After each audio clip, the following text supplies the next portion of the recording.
Hi,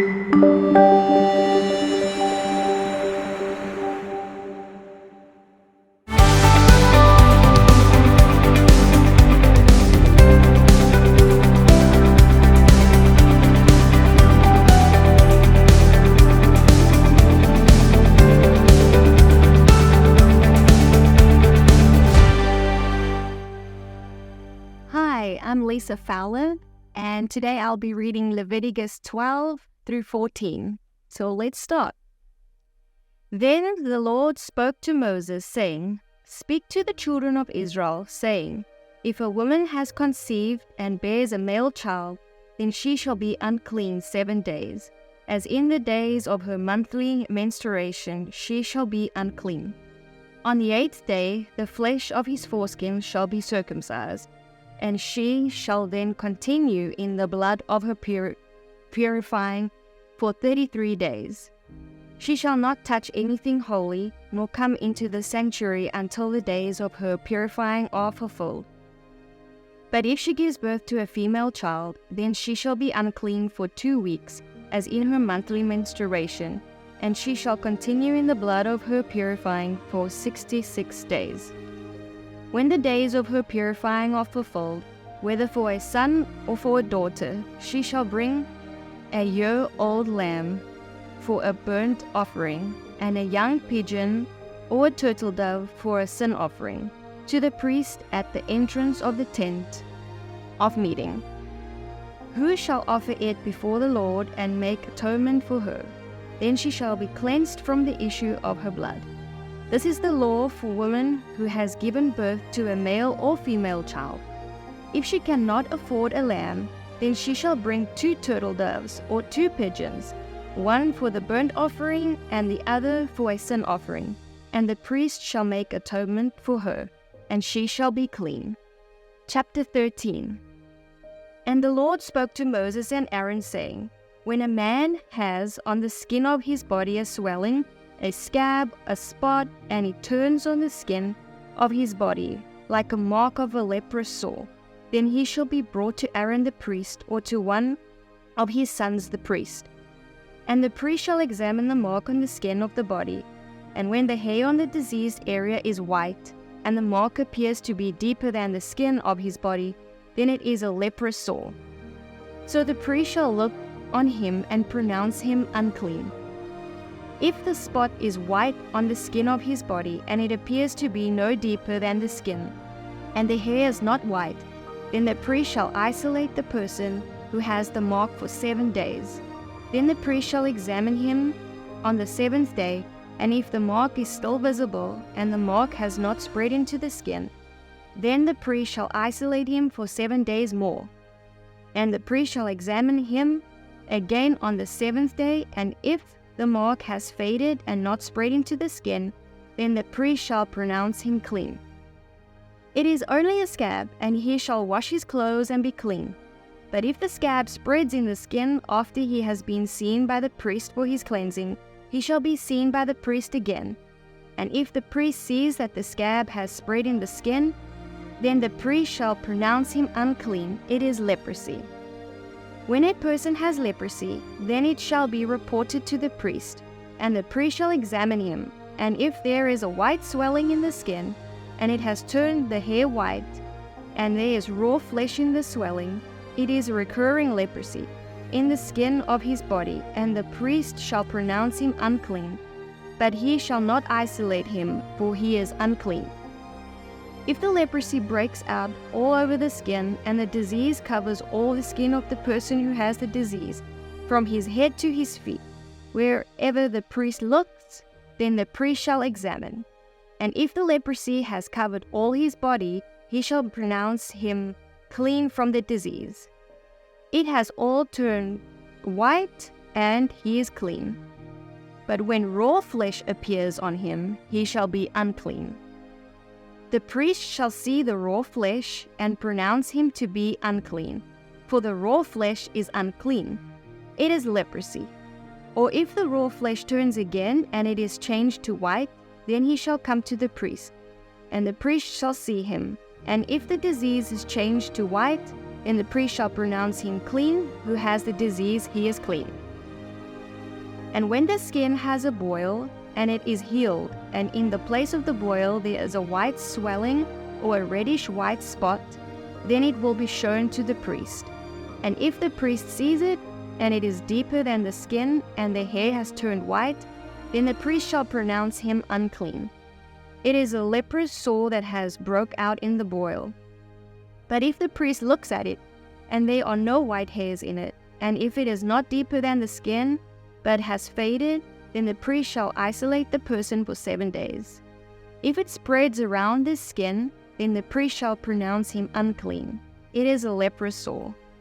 But if the spot stays in its place and does not spread, then it is the scar of a boil, and the priest shall pronounce him clean.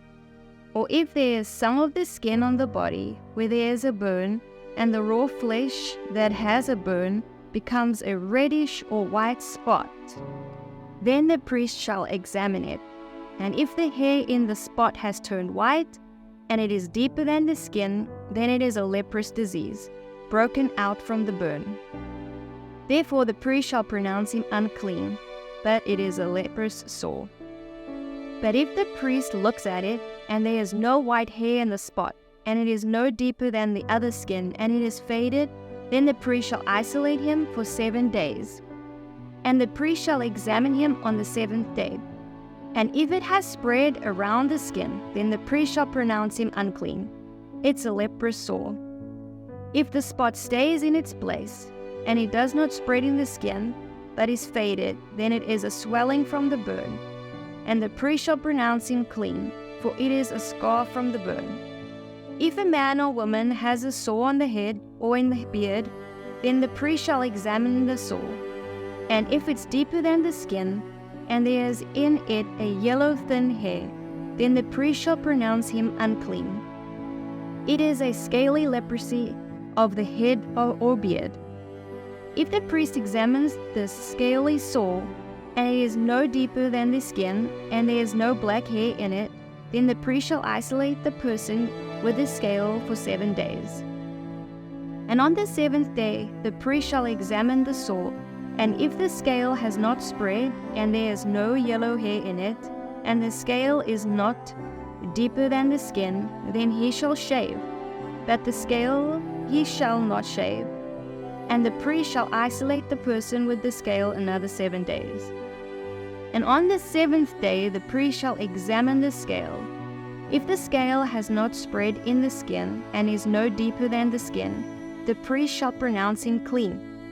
He shall wash his clothes and be clean. But if the scale spreads over the skin, his cleansing, then the priest shall examine him. If the scale has spread over the skin, the priest shall not look for yellow hair.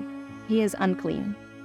But if the scale appears not to have change, and there is black hair growing in it, then the scale is healed.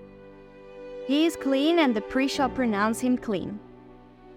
If a man or woman has spots on the skin of the body, even white bright spots, then the priest shall examine.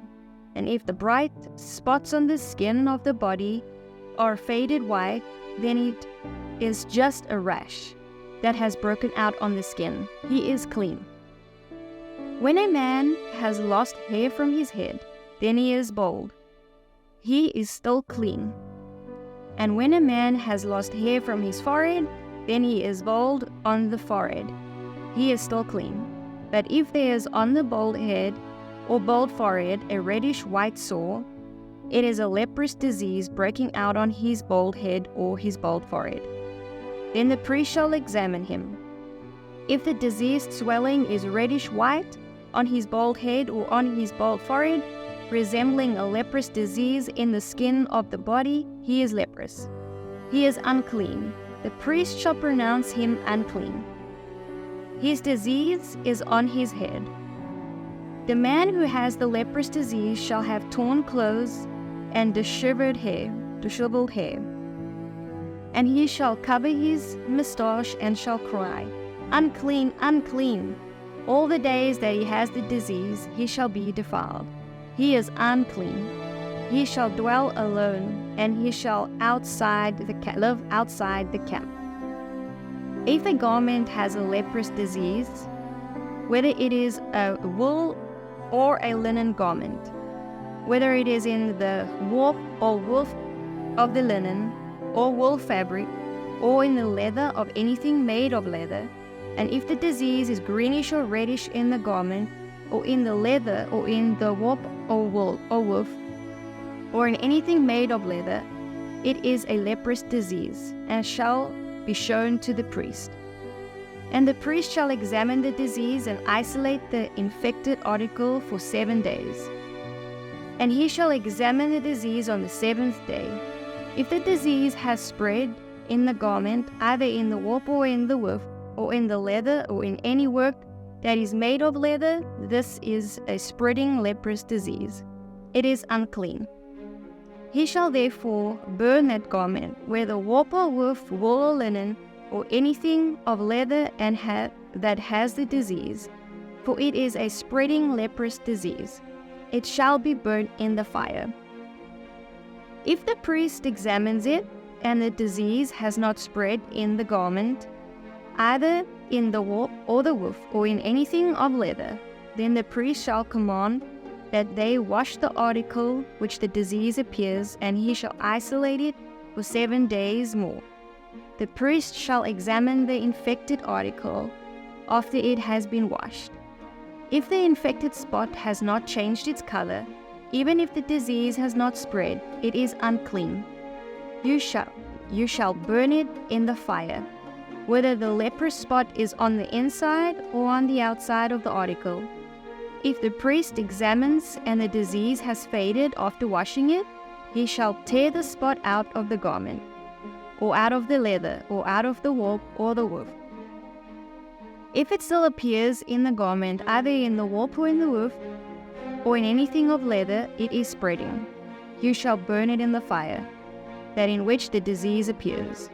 The garment that you have washed, either in the warp or woof, or anything of leather, if the disease is gone from it, then it shall be washed a second time, and shall be clean.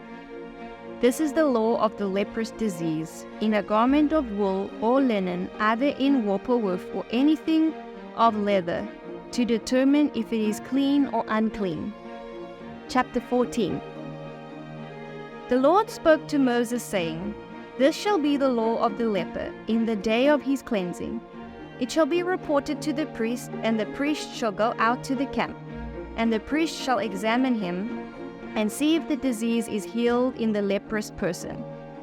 Then the priest shall command that 2 live clean birds, and cedar wood, and scarlet fabric, and hyssop be brought for him who is to be cleansed.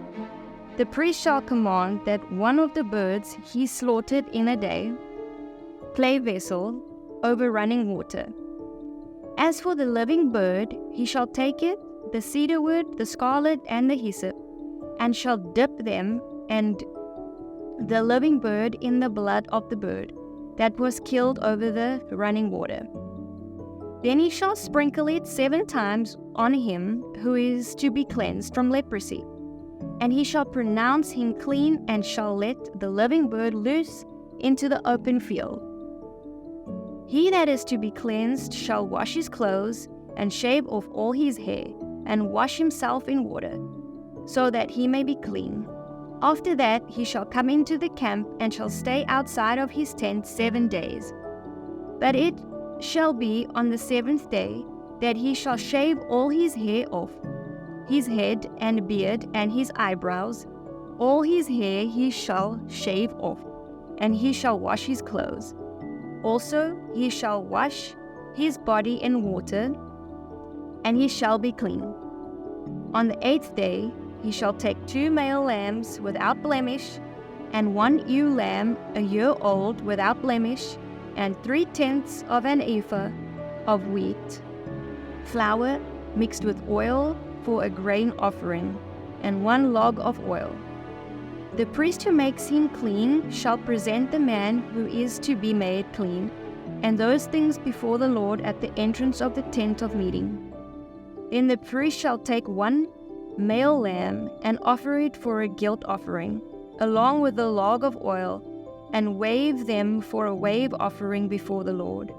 Then he shall slaughter the lamb in the place where they kill the sin offering, and the burnt offering in the holy sanctuary. For as the sin offering is the priest's, so is the guilt offering. It is the most holy. And the priest shall take some of the blood of the guilt offering, and the priest shall put it on the tip of the right ear of him who is to be cleansed, and on the thumb of his right hand, and on the big toe of his right foot. And the priest shall take some of the log of oil, and pour it into the palm of his own left hand. Then the priest shall dip his right finger in the oil that is in the left hand, and shall sprinkle from the oil with his finger 7 times before the Lord. And some of the rest of the oil that is in his hand the priest shall put on the tip of the right ear of him who is to be cleansed, and on the thumb of his right hand, and on the big toe of his right foot, and on the blood of the guilt offering.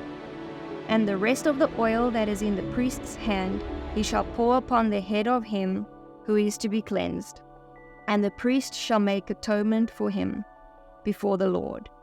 The priest shall offer the sin offering and make atonement for him who is to be cleansed from his ceremonial uncleanness, and afterward he shall kill the burnt offering. Then the priest shall offer the burnt offering and the grain offering on the altar, and the priest shall make atonement for him, and he shall be clean. But if he is poor and cannot afford so much, then he shall take 1 lamb for a guilt offering to be waved to make atonement for him, and 1/10 of an ephah of wheat flour mixed with oil for a grain offering, and a log of oil, and 2 turtle doves or 2 pigeons, such as he is able to afford. The one shall be a sin offering, and the other a burnt offering. He shall bring them on the 8th day for his cleansing to the priest at the entrance of the tent of meeting before the Lord. The priest shall take the lamb of the guilt offering along with the log of oil, and the priest shall wave them for a wave offering before the Lord. Then he shall kill the lamb of the guilt offering, and the priest shall take some of the blood of the guilt offering and put it on the tip of the right ear of him who is to be cleansed, and on the thumb of his right hand, and on the big toe of his right foot. Next the priest shall pour some of the oil into the palm of his own hand, and the priest shall sprinkle with his right finger some of the oil that is in his left hand 7 times before the Lord. Then the priest shall put some of the oil that is in his right hand on the tip of the right ear of him who is to be cleansed, and on the thumb of his right hand, and on the big toe of his right foot, on the place of the blood of the guilt offering. The rest of the oil that is in the priest's hand he shall pour on the head of him who is to be cleansed, to make atonement for him before the Lord. He shall offer 1 of the turtle doves or the pigeons, such as he can afford, even such as he is able to get, 1 for a sin offering and the other for a burnt offering, along with the grain of offering, and the priest shall make atonement for him who is to be cleansed before the Lord.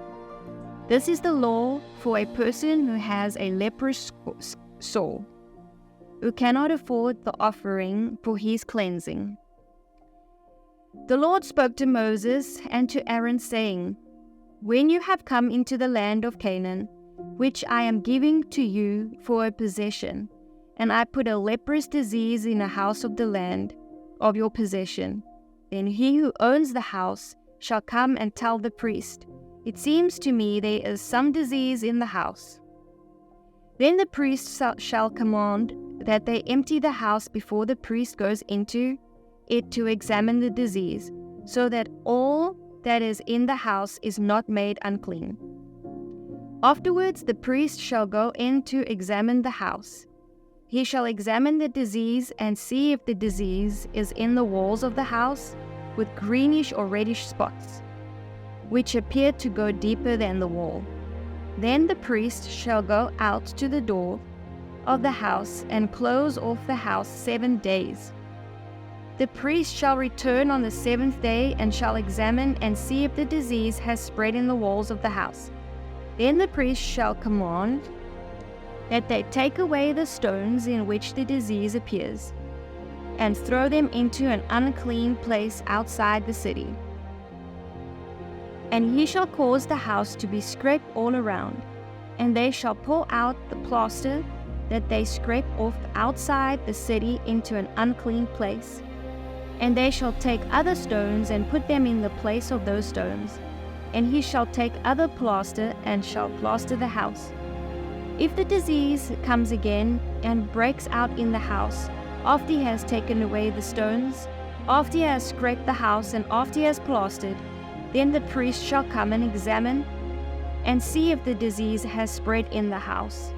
If the disease has spread in the house, it is a persistent leprosy in the house. It is unclean. He shall break down the house, the stones and the timber, and all the plaster of the house, and he shall carry them out of the city into an unclean place. Moreover, he who goes into the house while it is closed off shall be unclean until the evening. And he who sleeps in the house shall wash his clothes, and he who eats in the house shall wash his clothes. If the priest comes in and examines it and sees the disease not spread in the house after the house was plastered, then the priest shall pronounce the house clean. Because the disease is healed, he shall take 2 birds and a cedar wood and scarlet and hyssop to cleanse the house. Then he shall kill one of the birds in a clay vessel over running water. He shall take the cedar wood and the hyssop and the scarlet and the living bird and dip them in the blood of the slain bird and in the running water and sprinkle the house 7 times. Then he shall cleanse the house with the blood of the bird and with the running water and with the living bird and with the cedar wood and with the hyssop and with the scarlet. But he shall let the living bird loose outside the city into the open fields and make atonement for the house, and it shall be clean. This is the law for all manner of leprous sore and scale, and for the disease of a garment or of a house, and for a swelling or for a scab or for a spot, to discern when it is unclean and when it is clean. This is the law of leprosy. Thank you, and see you next time.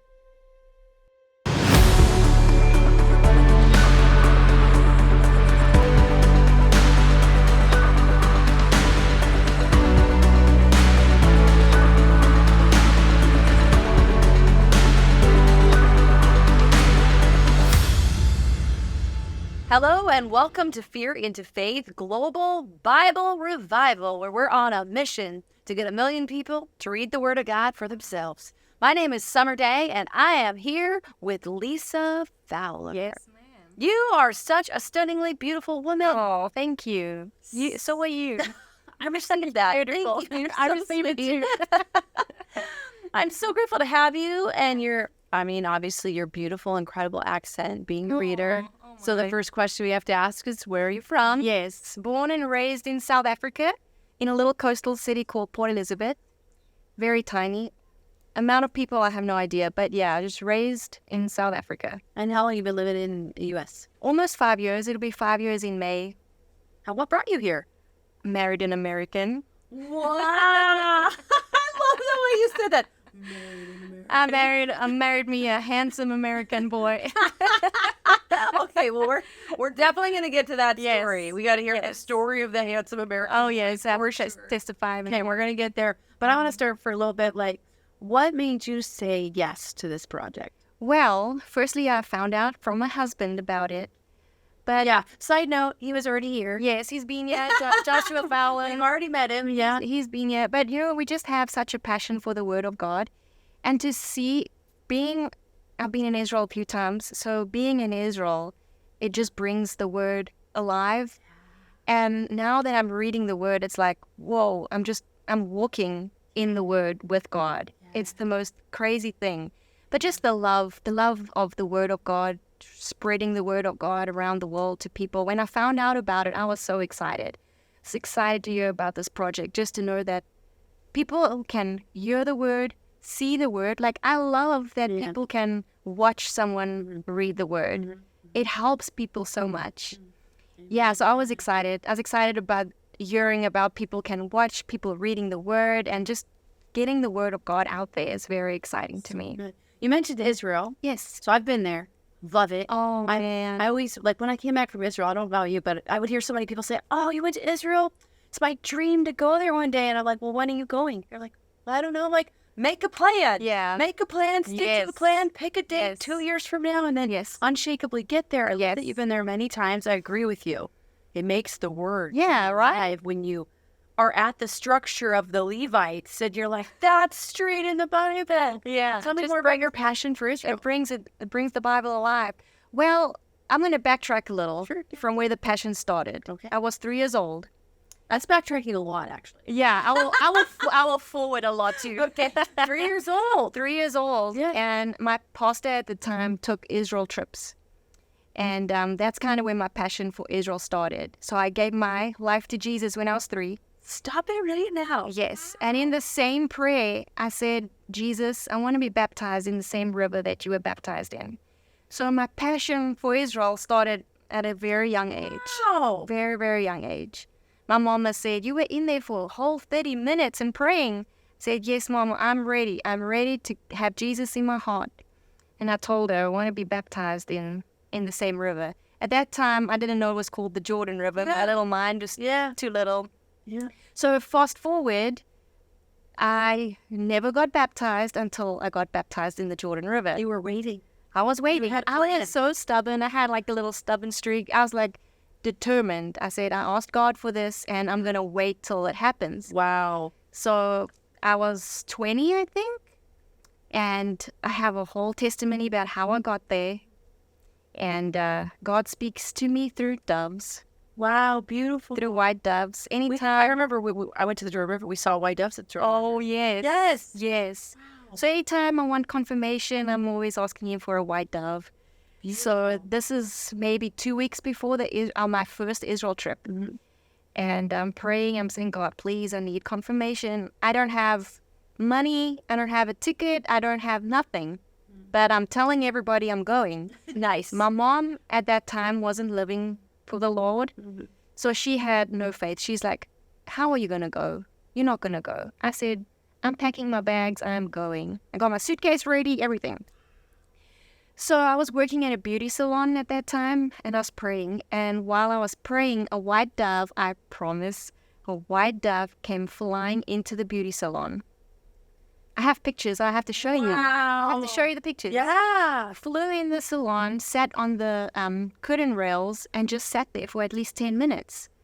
I was like, God, I'm shaking, I'm sweating. Yeah. I'm like, what's going on? I asked for confirmation, but this is too real right now. Yeah, wow. So after a while, he flew away, and I was like, Lord, okay, I want to see this dove again. I need confirmation. I need more confirmation. So about an hour later, we asked for a sign. We I did it, but we're like, I think I did it like 10 times. Okay. Yes. So I went outside maybe an hour later, and this white dove was sitting right on the water fountain, did not move. Wow. Same dove. So I was like, okay, God, one more time. One more time.